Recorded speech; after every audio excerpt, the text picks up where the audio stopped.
Hi hello friends, నా పేరు Preethi. Welcome back to Preethi Pratap vlogs. ఎలా ఉన్నారండి అందరూ? చాలా బాగున్నాను. నేనైతే మీరందరూ బాగుండాలని మనస్ఫూర్తిగా అయితే దేవుని అయితే కోరుకుంటున్నాను.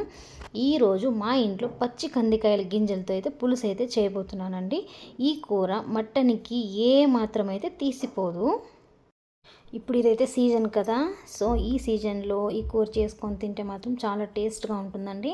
నాన్ వెజ్ తినని వాళ్ళకైతే మాత్రం ఇది ఒక నాన్ వెజ్ కూర అనే చెప్పొచ్చు, అంత టేస్టీగా ఉంటుంది. హెల్త్ కూడా చాలా మంచిదండి. దీంట్లో హెల్త్ బెనిఫిట్స్ అన్ని చాలా ఉన్నాయి. సో అవన్నీ తెలుసుకుంటూ ఎలా తయారు చేయాలని చూసేద్దాం. దీనికి కావాల్సిన పదార్థాలు అయితే 2 ఎర్రగడ్డలు తీసుకున్నాను, కొంచెం అల్లము, కొంచెం ఎండు కొబ్బరి, కొంచెం చెక్క, లవంగాలు, తెల్లగడ్డలు. ఒక్క తెల్లగడ్డ అయితే నేను అక్కడైతే తీసుకున్నానండి. వీటినన్నిటిని గ్రైండర్ అయితే చేద్దాం. గ్రైండర్ చేసుకున్న తర్వాత స్టవ్ పైన కుక్కర్ పెట్టి దీంట్లోకి తగినంత ఆయిల్ అయితే వేసుకున్నాం. నా ఛానల్ ఇంకా ఎవరైనా సబ్స్క్రైబ్ చేసుకోకుండా ఉంటే ప్లీజ్ అండి అందరూ సపోర్ట్ చేయండి. సబ్స్క్రైబ్ చేసుకోండి, షేర్ చేయండి, లైక్ చేయండి please. Thank you. Like subscribe చేశారా? Thank you. ఇక్కడైతే ఆయిల్ అయితే కాగిందండి. నేనైతే ఆయిల్ కాగిన తర్వాత ఆవాలు అయితే వేస్తున్నాను. ఆవాలు కొంచెం చిటపట్లాడిన తర్వాత మనం కట్ చేసి పెట్టుకున్న ఆనియన్స్, కరివేపాకు అయితే వేసేద్దామండి. ఒక 5 మినిట్స్ తర్వాత అది వేగాక అక్కడ గింజలు అయితే తీసి పెట్టుకున్నాను కదా కాయల నుంచి, అవి నీట్గా వాష్ అయితే చేసుకొని దాన్ని గింజలను అయితే నేను వేసేస్తున్నానండి. పచ్చి గింజలు అయితే వేసేస్తున్నాను. నీట్గా అయితే వాష్ చేసుకోండి, ఎందుకంటే దాంట్లో పురుగులు అంతా ఉంటుంది కాబట్టి. ఎందుకంటే కెమికల్స్, పెస్టిసైడ్స్ అంతా వేసింటారు కదా, సో అవంతా నీట్గా పోవాలంటే ఒక 3-4 టైమ్స్ అయితే వాష్ చేయండి. వాష్ చేసుకొని నేను అక్కడైతే వేసేసాను. అవి ఆయిల్లోనే బాగా అయితే ఫ్రై చేసుకోవాలండి. కొంచెం ఒక 10 నిమిషాల పాటు బాగా ఫ్రై చేసిన తర్వాత దాంట్లోకి కొంచెం ఉప్పు, తగినంత ఉప్పు, మీ టేస్ట్కి తగినంత మీరు వేసుకోండి. మీకు రుచికి తగినంత ఉప్పు అయితే మీరు వేసుకోండి. తక్కువ కావాలంటే తక్కువ, ఎందుకంటే ఉప్పు తక్కువ తినే వాళ్ళు కూడా ఉంటారు కదా. నేనైతే 2 స్పూన్లు ఉప్పు అయితే వేసాను. 1 స్పూను పసుపు పొడి అయితే నేను అక్కడ వేసుకున్నానండి. ఈ 2 వేసిన తర్వాత బాగా కలపాలి. ఈ ప్రాసెసింగ్ అంతా మీరు సిమ్లో పెట్టుకొని అయితే చేసుకోండి. బికాజ్ ఎక్కువ మంట పెట్టామనుకోండి మాడిపోతుంది, కాబట్టి కొంచెం సిమ్లో పెట్టుకొని వేయించుకుంటే ఆ గింజలు పచ్చి వాసన అంతా పోవాలండి మనకి. అప్పుడే కొంచెం కూర అయితే చాలా టేస్ట్గా ఉంటుంది. ఉప్పు, పసుపు వేసాం కాబట్టి ఇంకా బాగా కలపాలి. కలిపేసి సిమ్లో పెట్టి ఒక 5 మినిట్స్ అయితే అలాగే మూత పెట్టేయండి. చాలా బాగా అంటే ఫ్రై అవుతుంది అది. నూనెలో ఆ గింజలు ఎంత వేగితే అంత టేస్ట్ అయితే వస్తుందండి. దాంట్లోనే ఇంకా 2 స్పూన్లు ధనియాల పొడి, 2 స్పూన్లు కారపొడి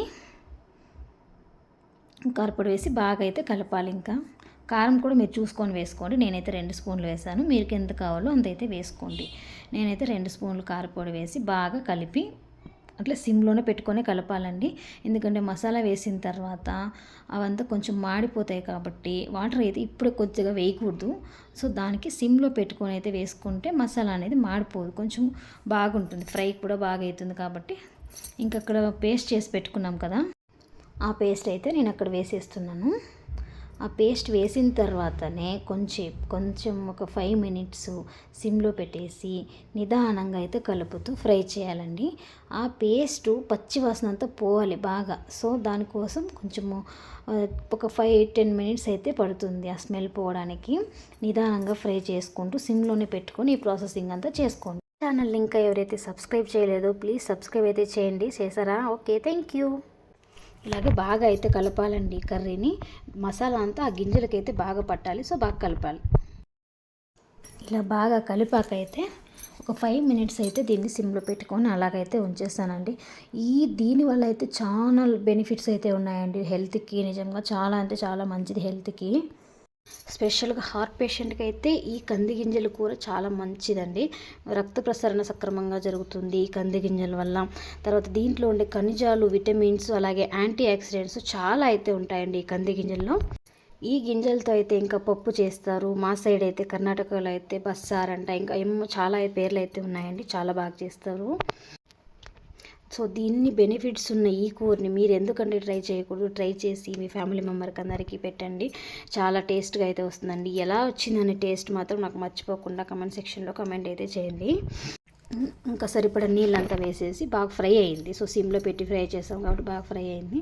కావాల్సినంత నీళ్ళన్నీ పోసేసి నేను ఈ కూరనైతే మా ఇంట్లో దోశలకైతే చేస్తున్నానండి. దోశలకైతే కొంచెం నీళ్ళుగా ఉంటే సాంబార్ బాగుంటుంది కాబట్టి నేను దోశకైతే కూర చేస్తున్నాను. సో దీన్ని మీకు చపాతీకి కావాలంటే కొంచెం గట్టిగా అయితే చేసుకోండి. నీళ్ళు ఇన్ని వాటర్ పోయొద్దండి, కొంచెం తక్కువగా అయితే వాటర్ వేసుకోండి. ఇంక కొత్తిమీర లాస్ట్లో కట్ చేసి అయితే వేసేసాను. వేసి కొంచెం బాగా కలిపి సాల్ట్ చూసే వాళ్ళైతే ట్రై చేసి చూడొచ్చు కరెక్ట్గా సరిపోయిందా లేదా. నేనైతే పర్ఫెక్ట్గా వేసాను. సో నేనైతే టేస్ట్ అయితే చూడలేదు. ఇంక ఇలాగే ఒక 5 నిమిషాలు కొంచెం మగ్గు వచ్చేంత వరకు అట్లా పెట్టుకొని తర్వాత అయితే లిడ్ అయితే వేసేద్దాం. నేనైతే 2 విజిల్కి అయితే ఆఫ్ చేస్తానండి. 2 విజిల్కి ఆఫ్ చేసిన తర్వాత కూర చూస్తున్నారు కదా ఎంత కలర్ఫుల్గా ఉందో, ఎమ్మీగా చూడండి కూర ఎంత కలర్ఫుల్గా ఉందో. దోశకైతే ఆ మాత్రం అయితే వాటర్ అయితే ఉండాలండి కొంచెము. మా ఇంట్లో అయితే అలాగే తింటారు పిల్లలు. మీరు చపాతీకి కానీ ఏమైనా ఈ కూర చేస్తే మాత్రం ఇంత వాటర్ అయితే వేసుకోవాల్సిన అవసరం లేదు. వాటర్ అయితే తగ్గించేసేయండి. ఒక్క విజిల్కి ఆఫ్ చేసుకుంటే అప్పుడైతే కరెక్ట్గా సరిపోతుంది. ఇంకా కుక్కర్ ఓపెన్ చేసిన తర్వాత అయితే కూర చూడండి ఎంత బాగుందో, ఎంత కలర్ఫుల్గా ఉందో. కూర అయితే మాత్రము చాలా అయితే టేస్ట్గా ఉంటుందండి. మీరు కూడా ఒకసారి ట్రై చేసి మీ ఫ్యామిలీ మెంబర్తో షేర్ చేసుకోండి, చాలా బాగుంటుంది. వీడియోని ఇంతవరకు చూసినందుకైతే మాత్రం చాలా చాలా థ్యాంక్స్ అండి. మీ ఇంటి ఆడపడుచు నన్ను ఎప్పుడు ఇలాగే ఆదరిస్తారని మనస్ఫూర్తిగా అయితే కోరుకుంటున్నాను. థ్యాంక్ యూ సో మచ్ అండి వీడియో చూసినందుకు. Thank you so much.